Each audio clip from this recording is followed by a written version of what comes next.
Welcome back to Teach English Now. In this video, you'll see three teachers in assessment action, and our commentators will point out the good, the bad, and the ugly to help you evaluate these teachers' performance.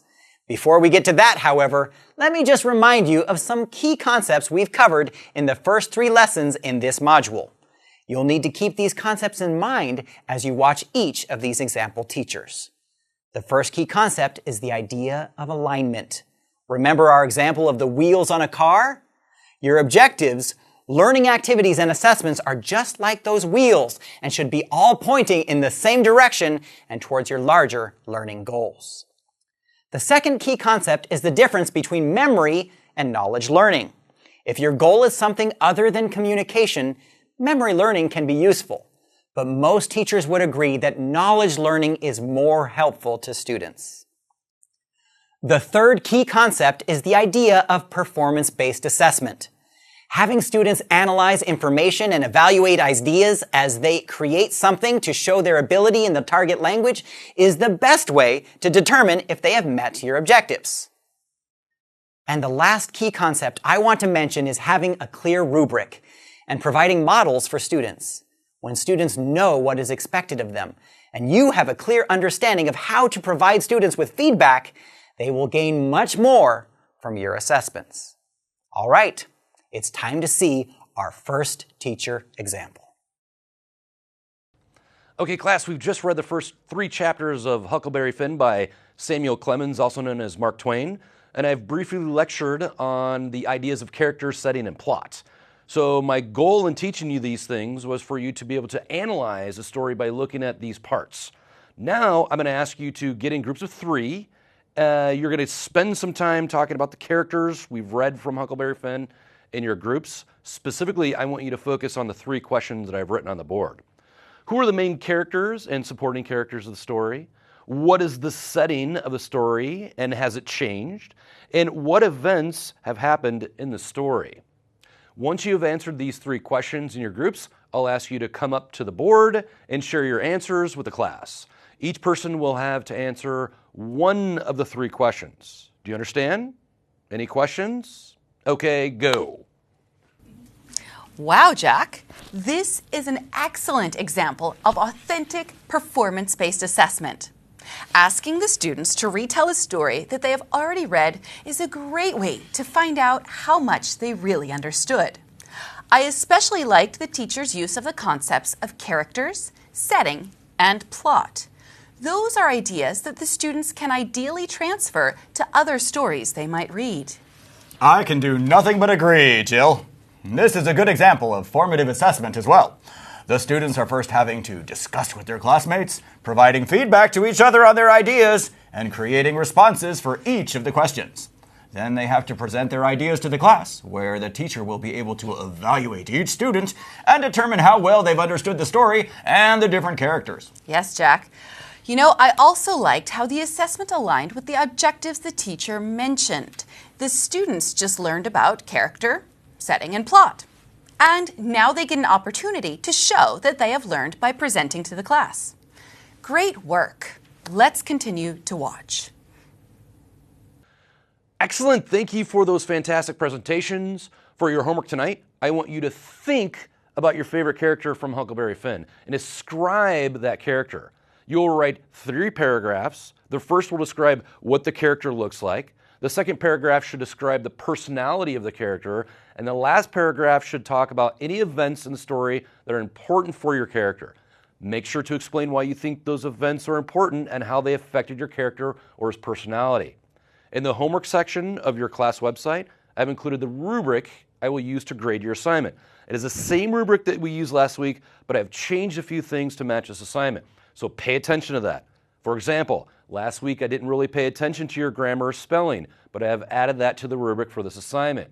I also included on the website some models for you to see and get some ideas. Remember, you can't copy those exactly, but you could use those models to help you understand what I want you to do and I expect you. Make sure to email me if you have any questions. Once again, Jack, an excellent example of authentic assessment. I like how the teacher moves from group work to a more individual assignment. That really allows the teacher to see if each student understood the concept of character and events. That is so true, Jill. The teacher's use of a clear rubric in providing models for the students was very helpful. Overall, a great example of an authentic reading assignment. Shall we take a look at our next example? All right, students, listen up. We've already talked about persuasion and what type of language you can use to present your reasons effectively to others. And you have done several 2-minute role plays in class. Well, tomorrow's the test. Aren't you excited? For your test, I will assign you a partner, and you will do a role play in front of the class. Your role play has to be at least 5 minutes long and must use all of the different phrases I gave you in class. You'll have about 10 minutes to prepare your role play, and then I will choose one group at random to go first. Any questions? Whoa, I think I see a problem here. Yes, this teacher's assessment doesn't seem to be aligned with what the students have already done in class. Very good, Jack. I agree. That's very good. Yes. They only did a 2-minute role play before, and now they have to do one for 5 minutes? This seems way more difficult than a 2-minute role play. I could understand increasing it to 3 minutes, but 5 minutes, it's just too much. 2 minutes, 5 minutes with me, it's all the same, don't you think? No. I also question how authentic this assessment is when the students are required to use all the phrases they were given in class.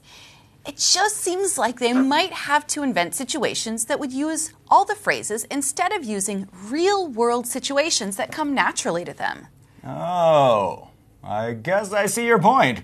Let's take a look at teacher number 3. 3.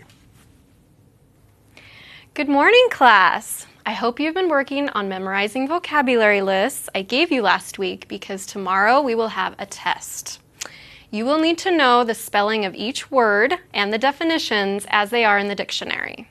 The test will have 2 types of questions. In the first type, I give you the word and ask you to write down the definition from memory. In the second type of question, I will give you the definition and you will have to write down the word spelled correctly. Do you have any questions? Well, it appears that this teacher's assessment is aligned to our objectives, at least from what we can see here. She gave them a list of words and had them find the definitions in the dictionary. Then she is giving them a task that asks them to recall the spellings and definitions they've learned. And I'm guessing that's really good, right, Jill? But I question the importance of her objectives. Aha! Sure, vocabulary is important, but just memorizing spellings and definitions of vocabulary words isn't going to help the students actually use the words when speaking or writing. I think this is a case of the teacher's objectives, activities, and assessments being aligned, but pointed in the wrong direction overall.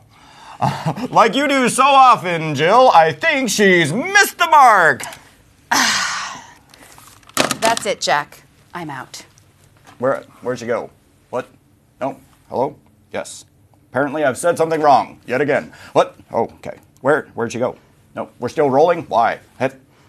Okay, she's in the parking lot. She slashed my tires? No, okay. Well, all right, everyone, we'll see you next time. Well, as you can see, there are many things to consider when designing appropriate assessments for your objectives. We saw some good and not so good examples in this video. In our next video, we will summarize all of the principles covered in this module to help you prepare for your module review quiz. See you next time on Teach English Now.